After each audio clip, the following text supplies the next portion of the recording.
আলাইকুম, সবাই কেমন আছেন? আমি আলহামদুলিল্লাহ ভালো আছি। এখন আপনারা কেমন আছেন বা আপনাদের কবুতরগুলো কেমন আছে? এই বৈরী সিজনে লাস্ট 2 মাস ধরে আমরা দেখতে পারতেছি বৃষ্টি হচ্ছে তো হচ্ছে, থামছে না। কবুতর কিছু অসুস্থ হচ্ছে, সে সুস্থ হচ্ছে, তারপর বৃষ্টির কারণে সে আবার অসুস্থ হয়ে যাচ্ছে। আমরা একটা কাজ করতে পারি, এই সিজনটায় আমরা কবুতরকে যখন খাবারটা দিব, খাবারটা খাওয়া শেষে যে কটা খাবার বেঁচে থাকবে ওই কটা খাবার আবার পুনরায় একটা এয়ারটাইট বক্সে রেখে দিব, বা ড্রাম বা বালতি যেটা ইউজ করেন ওটা রেখে দিব।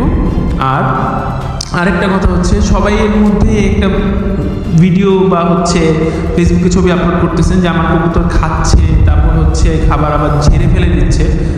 আমরা এটার জন্য একটা কার্যকরী সমাধান দিতে পারি। যেমন আমরা কবুতরকে সপ্তাহে বা মাসে বা 2 সপ্তাহ পর পর অটোজাইন, কেজাইন বা কার্বনেটেড